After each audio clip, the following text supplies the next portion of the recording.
many of you, and I live in Ojai. I'm helping out with this meeting today, kind of keeping it coordinated and organized as a moderator. Hi, John. Hi, Fiona. People are joining. Lots of people all joining at once. Hi, everyone. Hi, we're just getting started. And so what I'm going to do is we'll just kind of do some quick, brief introductions. And so we have, this is organized by the 350 Ventura County Climate Hub. Thank you, Jan, for putting this together. And the Sierra Club Los Padres chapter, John Allman and Katie Davis are here with that chapter. So thank you guys for helping organize this and reaching out. And we have our featured speaker this evening is Matt Gough. Hi, Matt. And we'll be getting to him in a few short minutes. He is the senior campaign representative. I think I have your title right. For the Sierra Club in California here, overseeing the building electrification efforts. So looking forward to hearing Matt. And let's see here. We could, how many of us are there right now? I don't know, a handful. We could go in the chat if you just want to, in the chat function, you can share your name, what city you're in, and if you want to provide your email address, then we can kind of keep, if we have these campaigns in cities in the area, then we can kind of keep everyone in touch by city. So if you want to provide that in the chat function, that would be great. So we can kind of get to know each other that way. And let's see here. I think that by way of introduction, we've kind of touched on that. Let's see here. Housekeeping. We have, we can ask, let's see here, we're going to have Matt present in about 10 minutes, 5-10 minutes, and he'll present, I think, for about a half hour or so. Is that right, Matt? Yep. Cool. And then we'll have Q&A after that. If there are any questions that come up, that come to your mind, feel free to put them in the chat box. And either someone like Jan or Katie, any of us could respond, or we also, can ask those questions later of Matt at the end of the presentation. We ask that you keep, muted while we have the presentation so there isn't too much background noise. And if you have, like, once it gets time to Q&A, we can do the raise hand function, I think. Do we have that option, Jan, with the Zoom raise hand or not? I don't see it right now. I can't hear you. You're muted. Usually there's a raise hand function. I just want to make sure. There is. I just showed it. It's under reactions. You can reactions. And there's Perfect. I have my hand. Okay. Lowering hand now. Cool. So that's kind of the flow, and then we'll have some Q&A time. And sometime in the Q&A, we'll have the raffle drawing, which Jan had mentioned, that people who signed up and answered a series of questions about induction cooking were entered into a raffle drawing for an induction cooktop. And Jan will be doing that raffle drawing partway through probably the Q&A time. And we promise to wrap up no later than 8. Hopefully you can stay till then. But if you have to excuse yourself, it's okay too. So just letting you know, we're going to try to, keep things going and on time. And just by way of my background really quickly, I am chair of the Ojai Climate Emergency Mobilization Committee, which was formed about a year ago after the city council here in Ojai declared a climate emergency. And our committee brought forth what is now the first building REACH code, which requires new buildings in Ojai to be all electric. So that means no gas. So that was the first in Ventura County, the first in Southern California gas territory. A lot of these efforts to date, as we'll learn from Matt, have been in Northern California and increasingly so now here in Southern California. So we're really excited. That was just passed in November. And so our committee was involved in researching that and bringing the information before the city council. So, and there's also really exciting news as of last week. Katie and John can share, what's happened in Santa Barbara. There's been progress on that front as well. Katie or John, do you just want to chime in on what transpired last week for the city of Santa Barbara? Hi. Should never eat pizza. Wow. Somebody is Sorry to call you you with your mouth full. Sorry about that. Yes. So REACH code in Santa Barbara is going well. They just voted to to pursue the REACH code. The full council did. And they asked staff to come back with a draft. It's going to be an all-electric REACH code. And there'll be a couple workshops, and then it'll come back in March for first reading. And what can I say? The gas company sent a whole bunch of texts and emails to people in Santa Barbara. Must have been thousands, because they got 500, at least 500, from what I understand, emails to the council. It was the week right after Christmas, and then we have some call to actions as well, and Community Environmental Council, and we got our comments in favor, but yeah, they did get a lot. But we had 31 speakers on the Zoom call, and they had 5. So Nice. so yeah, Well, congratulations. I know you guys. a lot of architects too. Yeah. Well, that's really exciting. So yeah, this is a huge Oh, opportunity. the letter. What was The letter. Katie, are you there? I'll call you out. Hope you're not eating. We got 45 organizations to sign on and support too. So lots of different groups. That's fantastic. So yeah, this is, we're already kind of speaking in lingo, REACH code. And so, we're going to start from the basics, not assuming everyone knows everything, even what we mean by REACH code. So Matt can get into that as well. But yeah, there's just this is such a huge opportunity. Buildings, emissions from buildings in California are the second largest source of emissions behind transportation. So in terms of climate action, that's where we're really starting to focus more and more on buildings and building electrification. So when we hear building electrification, building decarbonization, REACH code, that all means basically let's start phasing out gas. Because when we think about the building sector, and again, I'm not going to go into too much detail about this, but when we think about the building sector, emissions in our homes, some of those emissions are coming from electricity related appliances. I have my lights on right now, and then others are gas related. We have our stoves, our water heater, our furnace.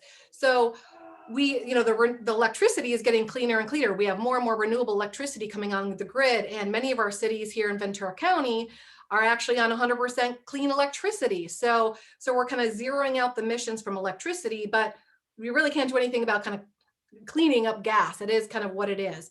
So there's really, we need to make some real progress on beginning to phase out gas, and the focus is on new buildings. Let's stop making the problem worse.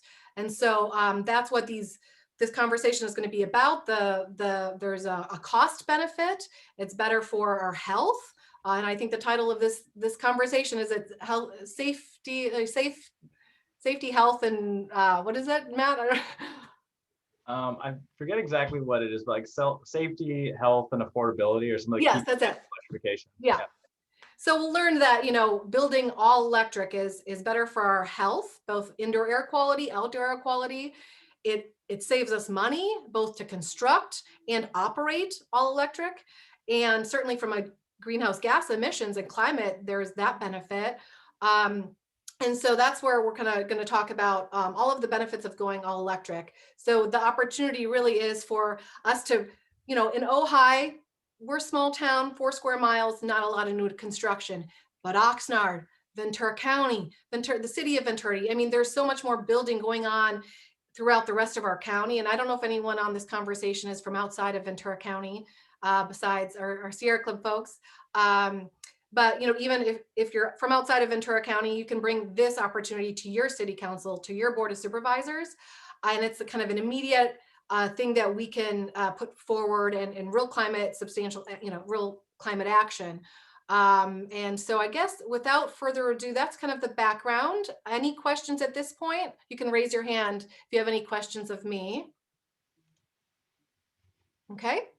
I guess seeing none, I'll turn it over to Matt for a presentation, and yeah, take it away, Matt.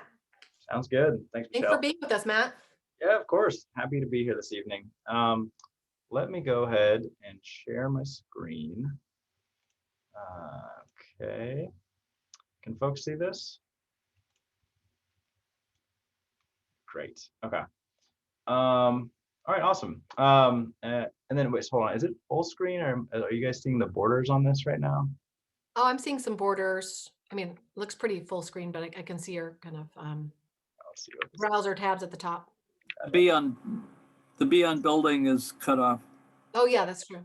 I think this will be fine. I don't know how to fix this right now, but I think the meat of what we're getting to works. All right. Well, great. Well, happy to be here this evening. Really appreciate the invitation from Jan and company to talk about building electrification. So this is really a building electrification 101 sort of training and presentation. I am going to talk in this presentation about the impacts of gas use in buildings and how that's accelerating the climate crisis to ground why it is we're doing this work. I'm going to give a primer on building electrification in general. And so in that way, y'all will have a sense of what we mean when we're talking about reach codes versus gas bans. We'll have a sense of the technologies that are associated with building electrification. And we'll also get a sense of some of the benefits of electrification and some of the drawbacks and dangers associated with gas. We'll talk about some key stakeholders that it's important to engage in these processes. I think as environmental activists, we have a lot of credibility talking with our elected officials about this issue, but there are also other stakeholders in the community who should be represented and whose voices can help make our cause stronger. We'll talk a little bit about what folks can do locally to make an impact, and then we'll open it up for questions and answers. And before we jump into the meat of the presentation, I'll just share a little bit of background about my role at the Sierra Club. So as Michelle said, I'm a senior campaign representative with the Sierra Club, and I work on building electrification across California at the local level. And so in my role, I'm primarily working with grassroots activists and leaders like you all to help educate folks about this issue and to guide strategy for advocacy work that happens. I also will work with local elected officials and staff and other stakeholder groups to advocate for this issue. So tonight is exciting, especially because I think that we're seeing more momentum in Southern California this year. And so this feels like a really important way to start 2021. So glad to be here tonight. So I want to talk a little bit about gas use in buildings from a climate change perspective. So gas in buildings is responsible for 1/3 of the US's gas consumption overall, and over 10% of our country's greenhouse gas emissions in total. This means that we cannot stabilize the climate if we continue to use gas in our buildings or gas for power. And this quote here on the right-hand side, I think is important to flag. Companies connect at least one new house to gas every minute, which means that there are more than 500,000 new gas hookups every year. And so by Matt, could you make your presentation full screen? Yes, let me see if I can do this. That'd be great. Let me, oops. Sorry to interrupt. That's all right. This will be better for the long term here. Let me see if this works. For some reason, I can't get it to go any bigger than this. So sorry about that, but I will, if like, these slides are something that you're interested in, I can make sure that folks have access to these after this call. So you'll be able to get all that information.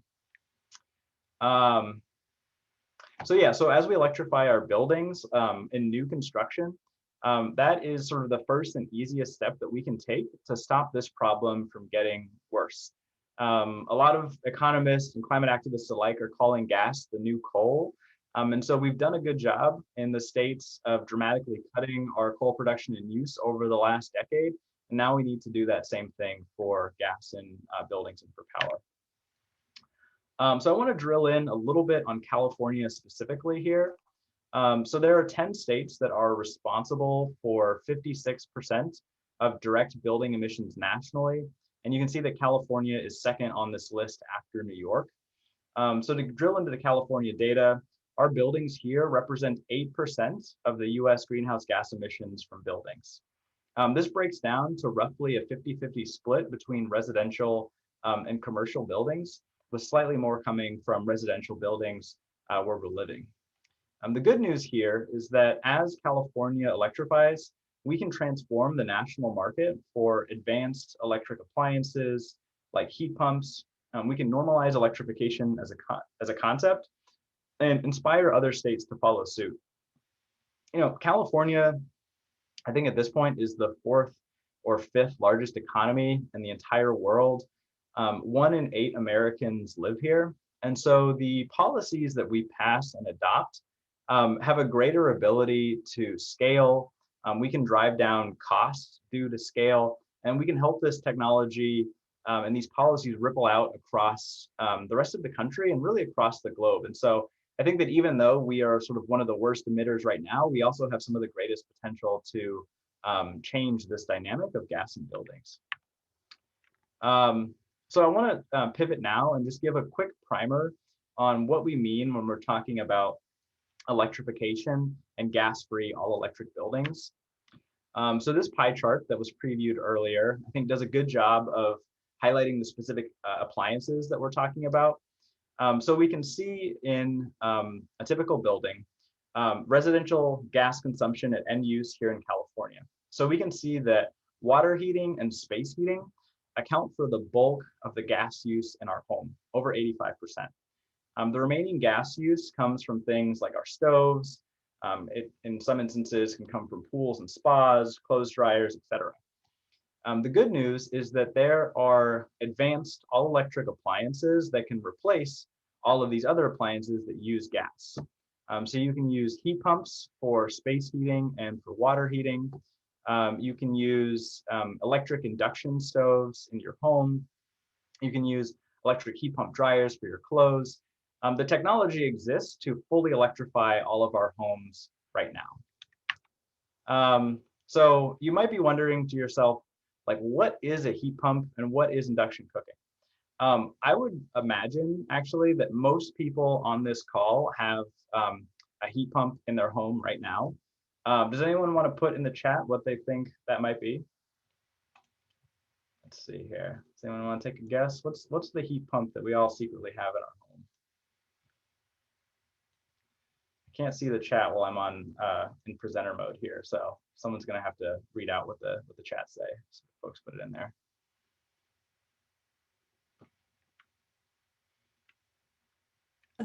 So far, nobody's answering. Okay, all right, then I'll just share it here. So the heat pump that you all have in your home is your refrigerator.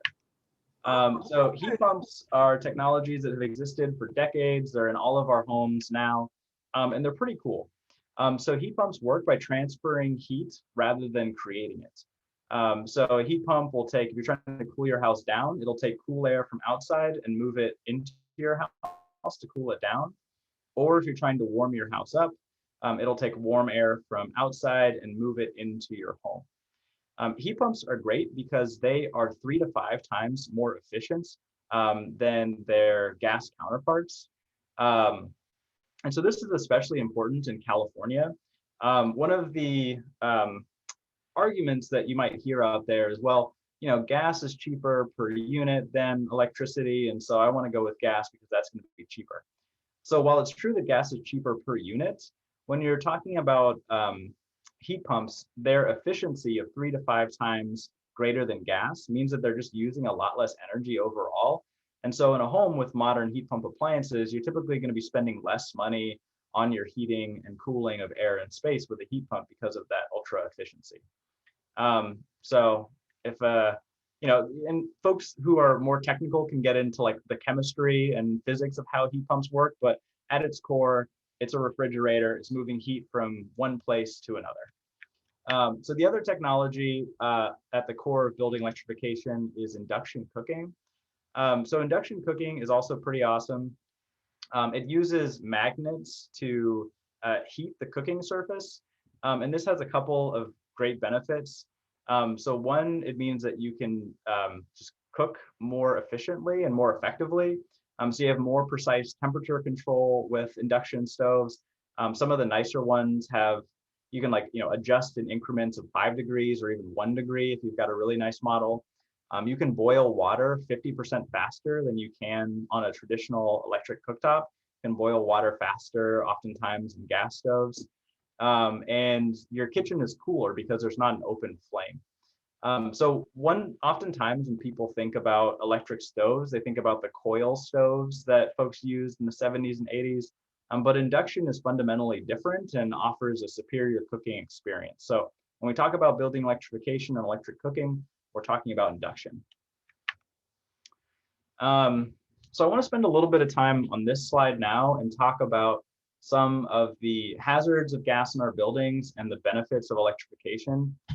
So one of the main reasons why folks decide to electrify and why cities across California have adopted building electrification ordinances is due to public health concerns.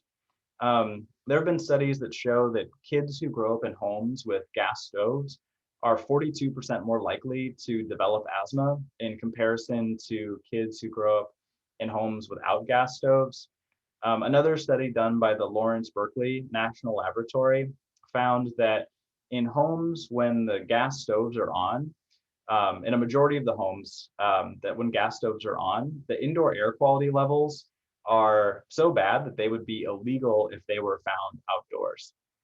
So gas in homes is a public health crisis that we've all been subjected to for decades. And it's not a well-known issue because the gas industry has done a great job of hiding this fact. But think about folks in your life who might have asthma, and think about folks in your life who cook with gas. There unfortunately is a connection between those two things. And as we're thinking about protecting public health, removing gas from our homes is an important part of that conversation. The final thing I'll say on this point too is just to highlight COVID and how that's affecting this conversation.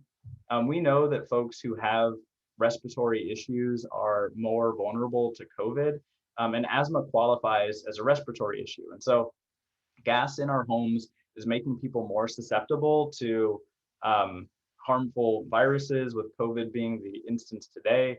But it's just a thing to keep in mind as we try to make sure that our homes and the indoor air that we're breathing is safe and healthy, and that we're living in a climate resilient community. Another hazard of gas is safety. So in the instance of a natural disaster, gas lines or homes with gas in them are more likely to catch fire or explode. Unfortunately, we know that climate change is going to get worse before it gets better. And so as we think about designing our communities in a way that are climate resilient, we need to stop expanding the gas system that is vulnerable to these explosions and to these outages, and instead have electrification and the sort of corresponding hardening of the grid and microgrids so that we have reliable forms of energy to deal with a changing crisis.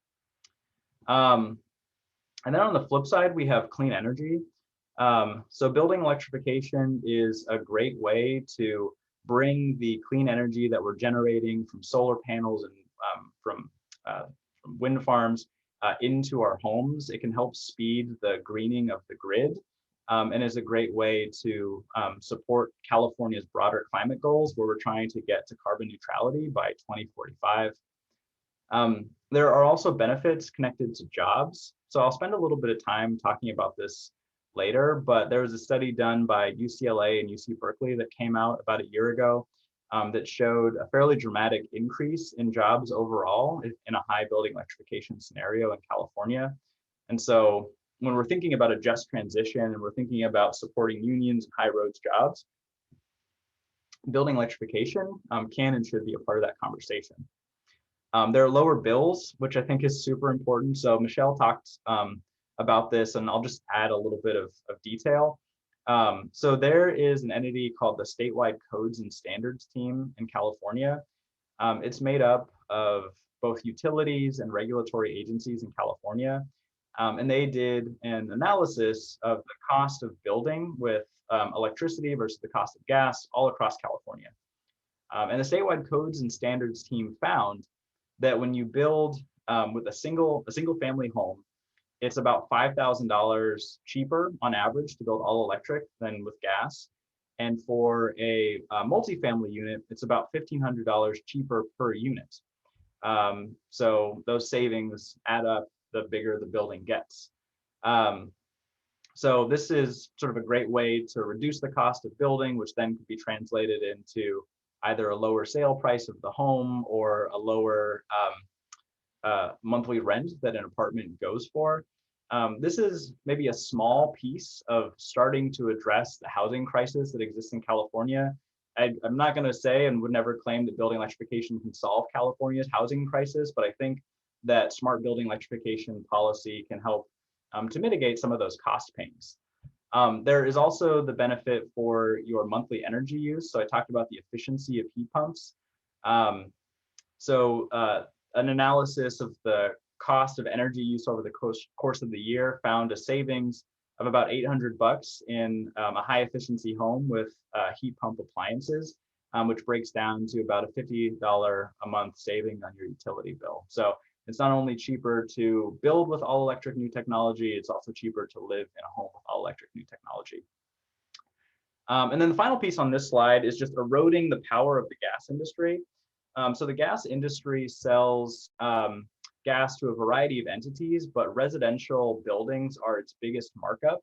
And so as we electrify our building stock, we are getting at the biggest profit centers of the gas industry, and therefore reducing their ability to lobby and to undermine climate initiatives.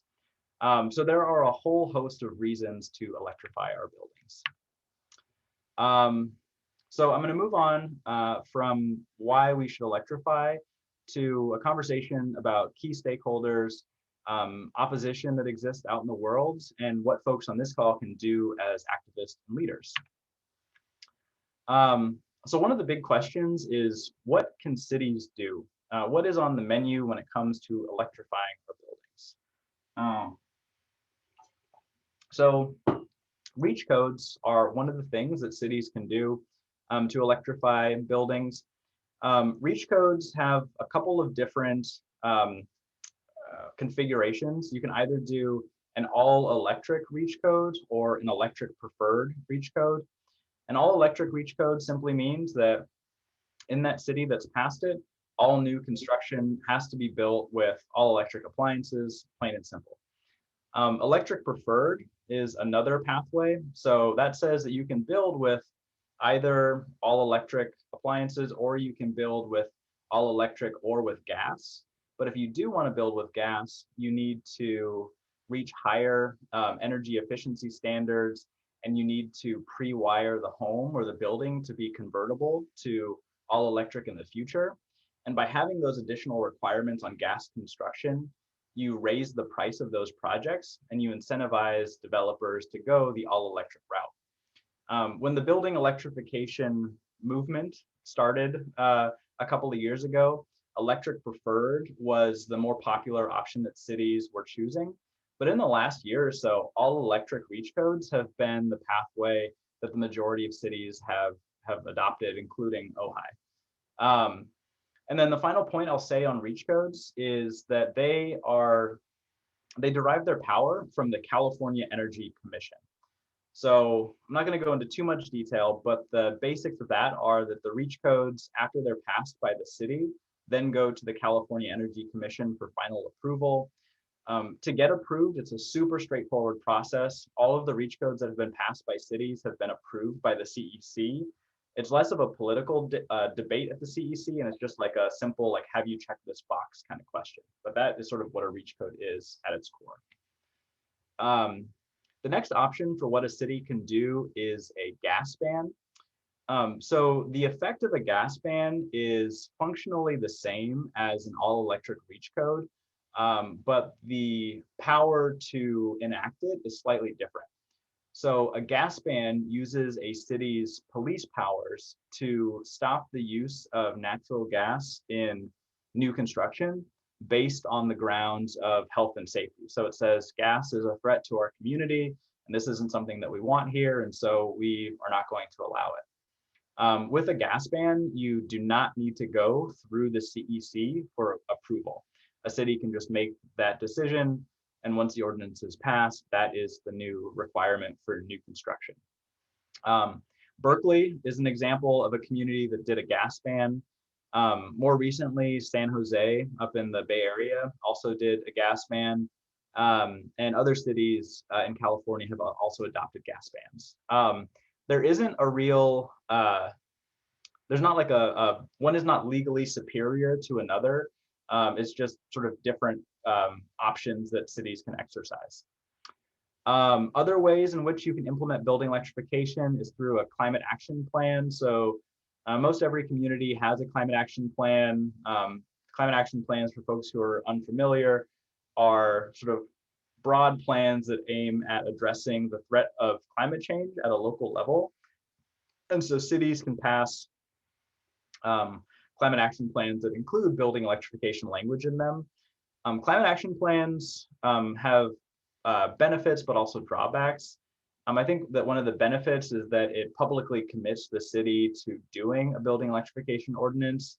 But the drawback is that it's not like an actual enforceable ordinance. So once you get a climate action plan passed, you then have to also pass the REACH code for that to be the actual law. So if you don't have the political dynamics to pass a full-on REACH code, a second option can be to get the climate action plan to have an electrification ordinance in it, and then build off that with a REACH code, in the coming months or years after it. Other pathways for electrifying buildings. So this is not something that we've seen in California, but it is being done on the East Coast. So this is emission standards for large existing buildings. So simply put, this is saying that like 1 year, a building can emit this much greenhouse gas. The following year, that amount of greenhouse gas is lower. The year after that, it's even lower. And so at a certain point, in order to hit that greenhouse gas emission target, a building is going to be pushed to electrify its appliances, because ultimately gas is not greenhouse gas friendly. And then finally, cities can push for state action as a way to speed up this process and put more of the onus on California's regulators and legislators.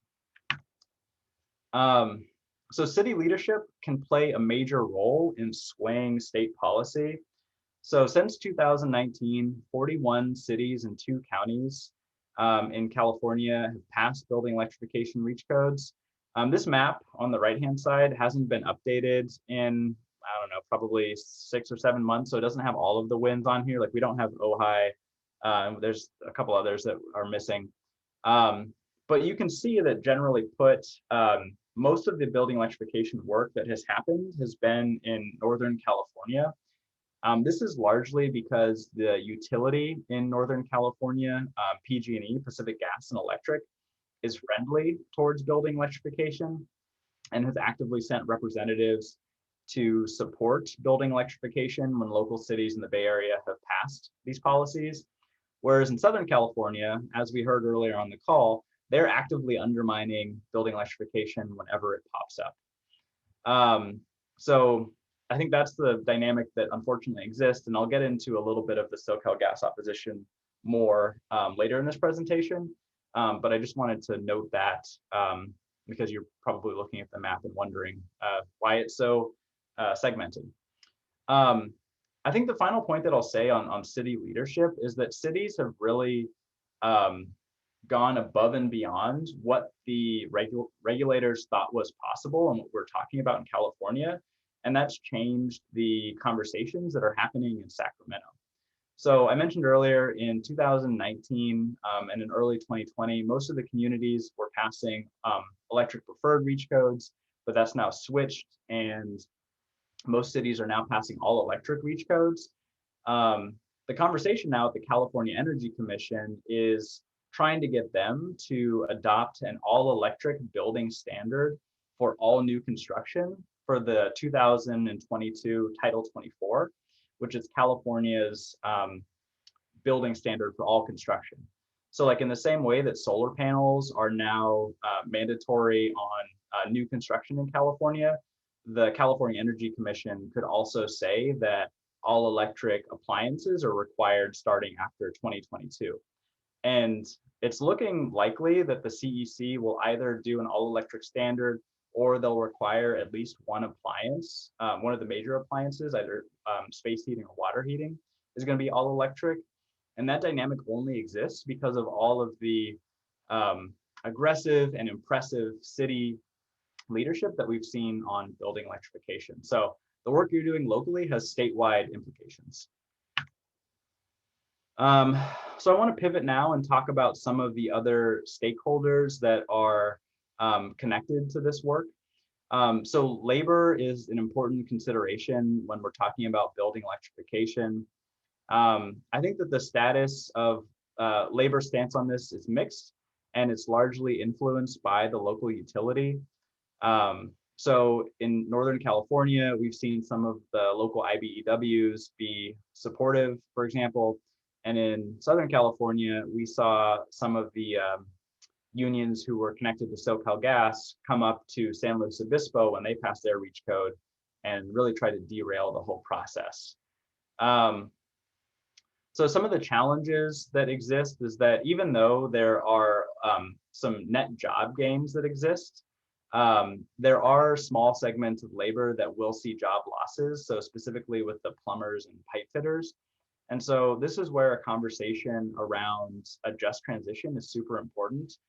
We need our cities and for the state of California to plan for the transition off of gas into electrification, and ensure that the workers who are blue collar and who've made their living doing work for the gas industry their whole lives are not just left in the lurch, and who have either an on-ramp into a sort of a new trade in electrification, or like an off-ramp with dignity to retirement. And so I think that's one of the conversations that's actively happening. Another potential possibility for like labor and building electrification, I think exists in collaboration. So in San Francisco, they passed the building electrification ordinance back in November. And it's notable because San Francisco got the support from the local pipe fitters union. And you can see the pipe fitters are one of the unions that are potentially going to see job losses because of building electrification. So you might be wondering, how did that happen? Well, local environmental groups talked to the local pipe fitters union and came to agreement where the pipe fitters agreed to support the building electrification ordinance in exchange for the environmental groups supporting a dual piping gray water ordinance that the pipe fitters were advocating for new construction. So this policy is being worked out as we speak by the San Francisco Board of Directors, or Board of Supervisors, excuse me.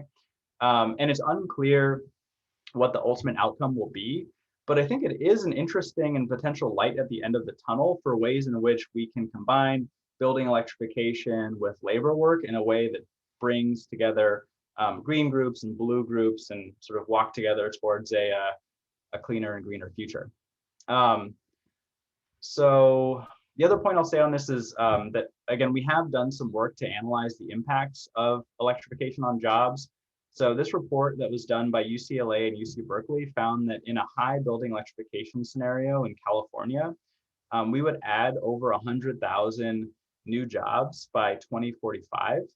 And the bulk of these jobs would be high road jobs, so paying families sustaining wages.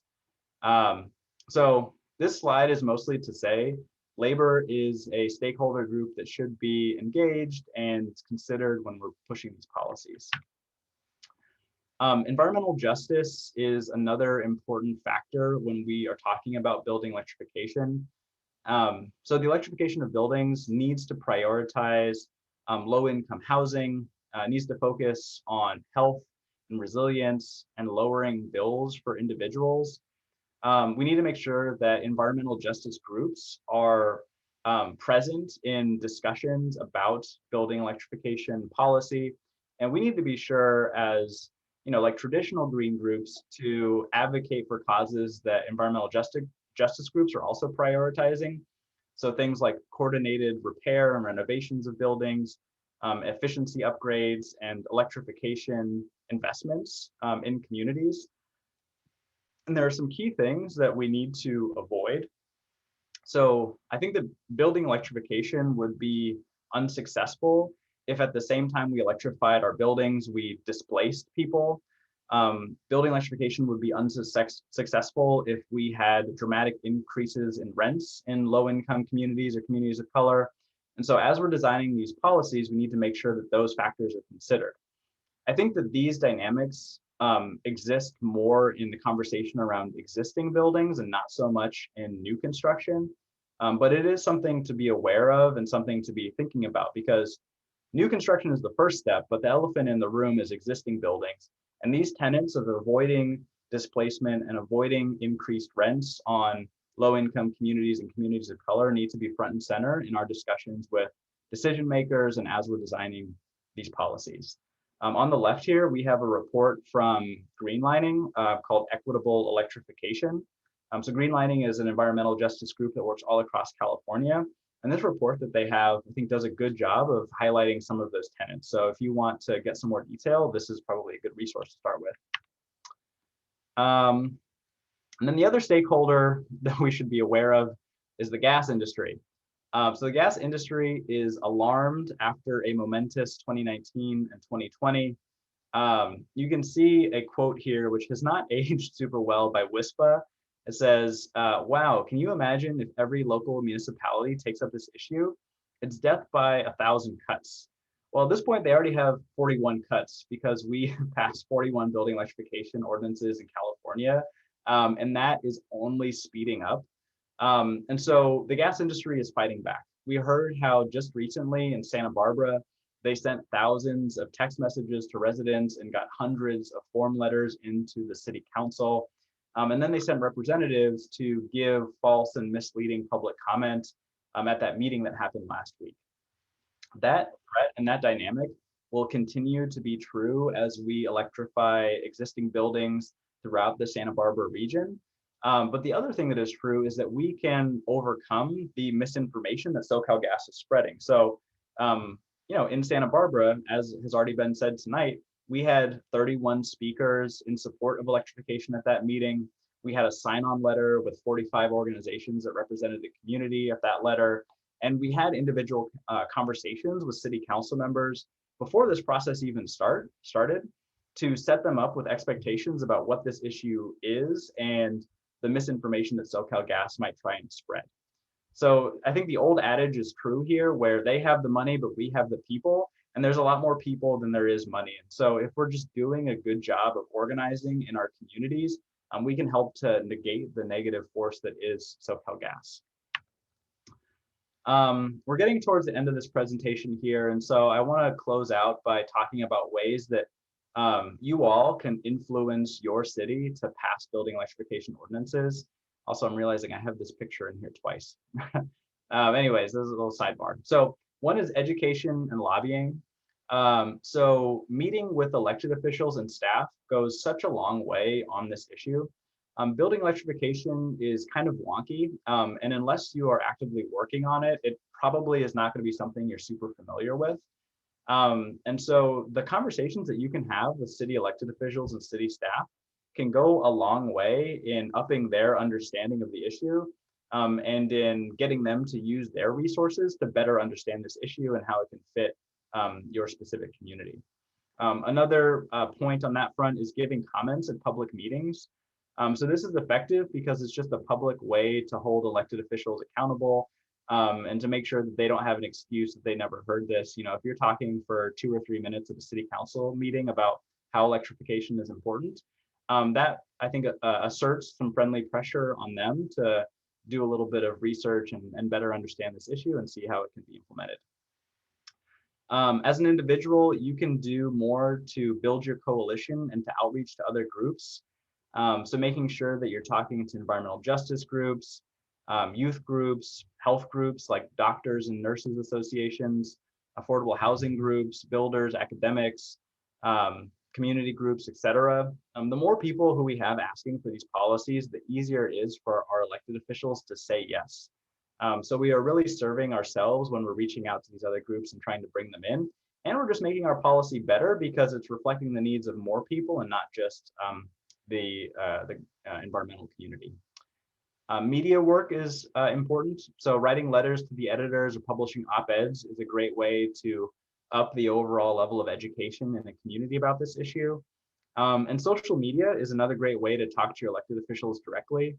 Most of your council members are likely on Twitter or Facebook or Instagram. And if you reach out to them on these platforms specifically, they'll hear what you have to say. And that is an effective way of, again, getting the conversation started within the halls of City Hall. And then finally, good old grassroots advocacy. So sending petitions and sending letters to council members, recruiting more volunteers and activists, and I can't actually see what that last slide says. And then organizing public events. So, you know, organizing public events should have an asterisk next to it. We don't really want to do that in COVID times. But when we can gather in groups, it can be really powerful to have people together in one location with, you know, signs or a message or petitions. Those images really stick with elected officials. And when it's safe to do that again, I'd encourage you to do so. One of my final slides here is that this is a growing movement. So there are organizations all across California that are working on building electrification.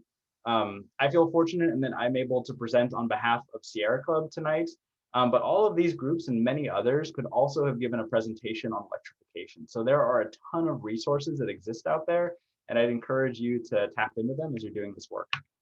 And then this is just a list of some resources that exist out in the world that the Sierra Club has. So if these are things that you sort of need in your work, I'd encourage you to reach out to me or to John or Katie, and we can get this stuff to you. So I'm at 32 minutes. I think that is what I'm going to present for tonight. I guess we can open it up to some Q&A. Thank you, Matt. So